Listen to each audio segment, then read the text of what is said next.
വ്യക്തിജീവിതവും എൻ്റെ പൊതുജീവിതവും വളരെ സുതാര്യമാണ്.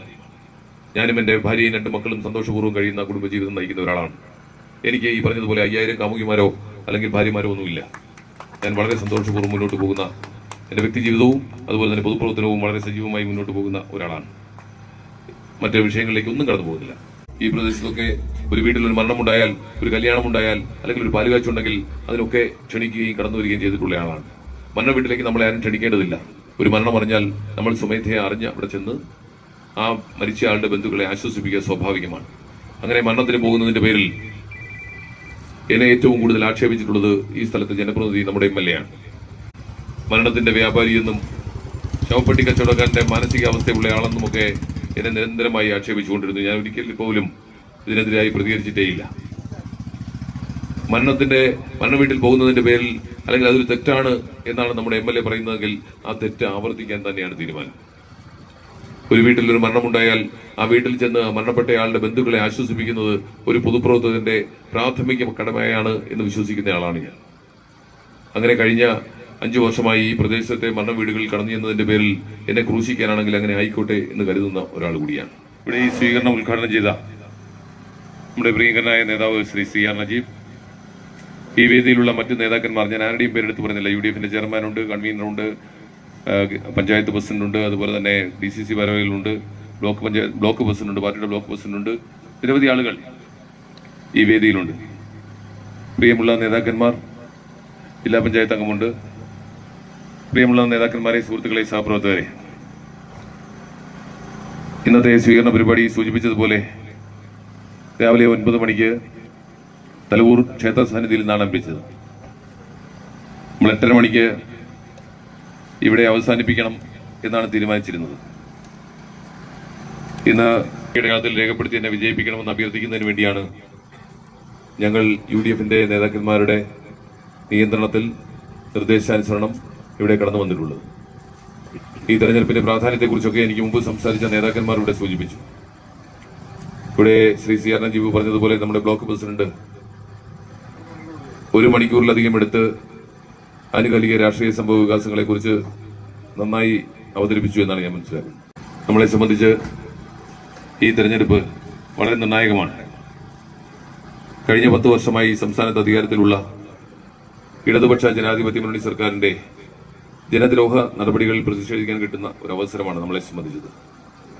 10 വർഷം കൊണ്ട് ഈ സംസ്ഥാനത്തുണ്ടാക്കിയിട്ടുള്ള പൊല്ലാപ്പുകൾ കുറച്ചൊന്നുമല്ല. ഞാൻ അതിന്റെ വിശദാംശങ്ങളിലേക്കൊന്നും കടന്നു പോകുന്നില്ല. രണ്ടാമത്തേത്, നമുക്ക് ഈ നിയോജക മണ്ഡലത്തിൽ വികസന മുരടിപ്പ് കഴിഞ്ഞ 10 വർഷമായി തുടരുന്നു എന്നുള്ളതാണ്.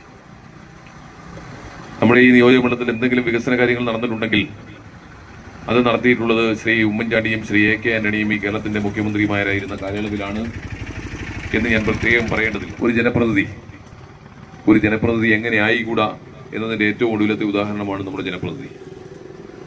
ഒരു ജനപ്രതിനിധിയെ സംബന്ധിച്ച് അദ്ദേഹത്തിന്റെ വ്യക്തിജീവിതത്തിലും പൊതുജീവിതത്തിലും പാലിക്കേണ്ട ചില സാമാന്യ മര്യാദകളുണ്ട്.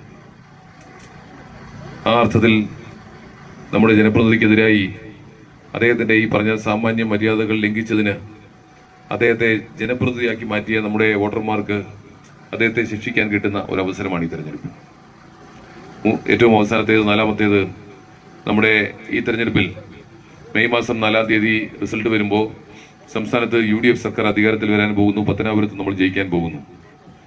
ഈ തെരഞ്ഞെടുപ്പിൽ സംസ്ഥാനത്ത് UDF അധികാരത്തിൽ വരുമ്പോൾ നടപ്പിലാക്കാൻ പോകുന്ന ക്ഷേമ പദ്ധതികളെ സംബന്ധിച്ച് നമ്മുടെ പ്രിയങ്കരനായ നേതാവ്, ഇന്ത്യയുടെ പ്രതിപക്ഷ നേതാവ് രാഹുൽ ഗാന്ധി തന്നെ തിരുവനന്തപുരത്ത് പ്രഖ്യാപനം നടത്തിയിട്ടുണ്ട്.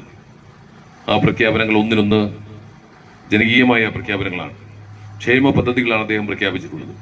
അപ്പോൾ ഈ സംസ്ഥാനത്ത് വനിതകൾക്ക്, സ്ത്രീകൾക്ക് UDF അധികാരത്തിൽ വന്നാൽ 1 മാസത്തിനുള്ളിൽ ഈ സംസ്ഥാനത്തെ സ്ത്രീകൾക്ക് സൗജന്യമായി KSRTC ബസ്സിൽ യാത്ര ചെയ്യാൻ കഴിയുമെന്ന വിപ്ലവകരമായ ഒരു തീരുമാനം UDF അധികാരത്തിൽ, എന്തിനേറെ പറയുന്നു, വേണ്ടി വന്നാൽ ഒരു വിനോദയാത്രയ്ക്ക് പോകുന്നതിന് പോലും ഏത് യാത്രയ്ക്കും സൗജന്യമായി KSRTC ബസ്സുകളെ സമീപിക്കാവുന്ന ഒരു വിപ്ലവകരമായ തീരുമാനം UDF അധികാരത്തിൽ വന്നാൽ ഉണ്ടാകാൻ പോകുന്നു. രണ്ടാമത്തേത്, നമ്മുടെ പെൺകുട്ടികൾ, പ്രത്യേകിച്ച് കോളേജിൽ പഠിക്കുന്ന കുട്ടികൾക്ക് പ്രതിമാസം 1000 രൂപ വീതം സ്കോളർഷിപ്പ് നൽകാൻ പോകുന്ന ഒരു പദ്ധതിയാണ്. മൂന്നാമത്തേത്, നമ്മുടെ സാമൂഹ്യ സുരക്ഷാ പെൻഷനുകൾ. ആ പെൻഷനുകൾ 3000 രൂപയായി വർദ്ധിപ്പിക്കുന്നു എന്നുള്ളതാണ്.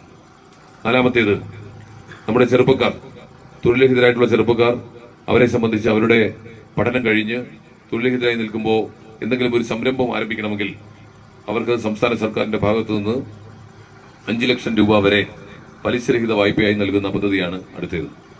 ഇതും കഴിഞ്ഞ് നമ്മളെ സംബന്ധിച്ച് അടുത്തത്, നമ്മൾ ആരോഗ്യപരമായ കാരണങ്ങളാൽ ഹോസ്പിറ്റലിൽ പോയാൽ, ആശുപത്രിയിൽ പോയാൽ ഇപ്പോൾ സൗജന്യ ചികിത്സയ്ക്ക് പരിധിയുണ്ട്.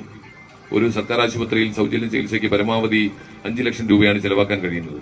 എന്നാൽ UDF അധികാരത്തിൽ വരുമ്പോൾ അത് ആ പരിധി 25 ലക്ഷം രൂപയായി വർദ്ധിപ്പിക്കാൻ പോകുന്നു. ഏറ്റവും അവസാനം വയോജനങ്ങൾ. ഈ വയോജനങ്ങൾക്ക് വേണ്ടി പ്രത്യേകമായ ഒരു ഡിപ്പാർട്ട്മെന്റ് ഈ സംസ്ഥാനത്ത് ചരിത്രത്തിലാദ്യമായി ആരംഭിക്കാൻ പോവുകയാണ്. ഒരു വകുപ്പ് തന്നെ ആരംഭിക്കാൻ പോവുകയാണ് വയോജനങ്ങൾക്ക് വേണ്ടി. അവരുടെ ജീവിത സാഹചര്യങ്ങൾ മെച്ചപ്പെടുത്തുന്നതിന് വേണ്ടി പ്രത്യേകമായ പാക്കേജ് ഉണ്ടാക്കി അവരെ സംരക്ഷിച്ച് നിലനിർത്തുന്നതിന്, അവർക്കൊരു കൈത്താങ്ങായി മാറുന്നതിന് UDF പ്രതിജ്ഞാബദ്ധമാണ് എന്ന് നമ്മുടെ പ്രിയങ്കരനായ നേതാവ് ശ്രീ രാഹുൽ ഗാന്ധി പ്രഖ്യാപിച്ചിട്ടുണ്ട്.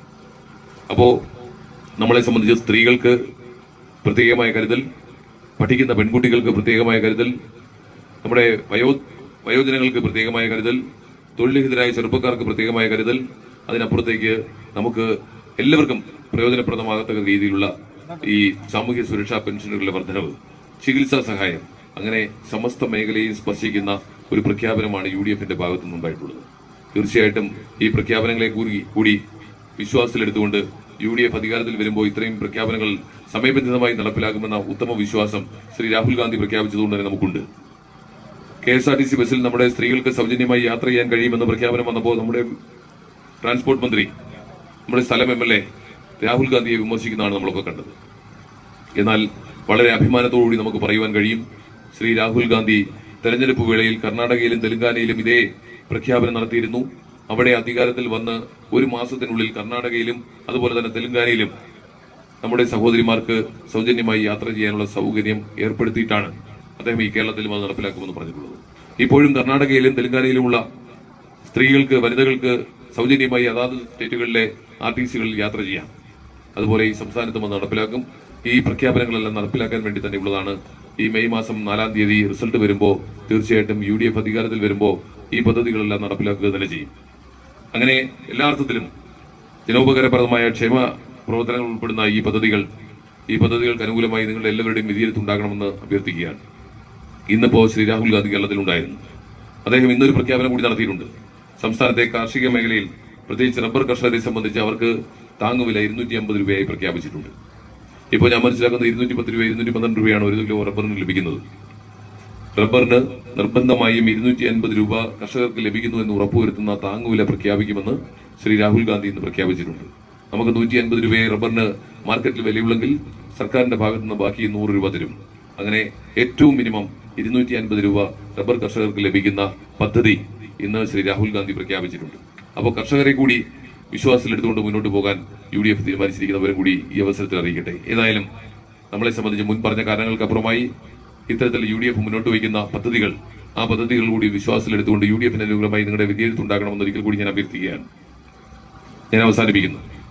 ഈ തെരഞ്ഞെടുപ്പിൽ ഇവിടെ ശ്രീ സുധീർ മലയിൽ പറഞ്ഞതുപോലെ ശ്രീ ഉമ്മൻചാണ്ടിക്കെതിരായി ഒളിയമ്പുകൾ അല്ലെങ്കിൽ അദ്ദേഹത്തെ ലൈംഗിക ആരോപണ കേസിൽ പെടുത്താൻ ശ്രമിച്ചത് ആരെന്നൊന്നും ഞാൻ വ്യക്തമായി ഇനി പറയേണ്ടതില്ല, നിങ്ങൾക്ക് എല്ലാവർക്കും അറിയാം.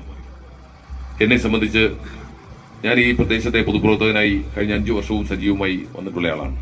മറ്റു വിഷയങ്ങളിലേക്ക് ഒന്നും കടന്നു പോകുന്നില്ല. ഇവിടെ നൽകിയ സ്വീകരണത്തിന്, സ്നേഹനിർഭരമായ സ്വീകരണത്തിന് ഒരിക്കൽ കൂടി നന്ദി പ്രകാശിപ്പിക്കുന്നു. ഇന്ന് ഈ തലവൂർ പഞ്ചായത്തിലെ വിവിധ കേന്ദ്രങ്ങളിൽ നൽകിയ സ്വീകരണങ്ങൾ ഒന്നിനൊന്നും മെച്ചമായിരുന്നു. ഇതിന്റെ സംഘാടകരെ പ്രത്യേകമായി അഭിനന്ദിക്കുന്നു. ഇവിടെ ഈ വൈകിയ വേളയിലും രാത്രി 10 മണിക്കും ഇവിടെ കത്തുനിന്ന നിങ്ങളെ ഓരോരുത്തരെയും ഒരിക്കൽ കൂടി അഭിനന്ദിച്ചുകൊണ്ട് ഇവിടെ നൽകിയ സ്നേഹോഷ്പളമായ സ്വീകരണത്തിന് നന്ദി പ്രകാശിപ്പിച്ചുകൊണ്ട് എന്റെ ഹൃദയത്തിൽ ചാലിച്ച നന്ദി പ്രകാശിപ്പിച്ചുകൊണ്ട് ഞാൻ നിർത്തട്ടെ. നന്ദി, നമസ്കാരം, ജയ് ഹിന്ദ്.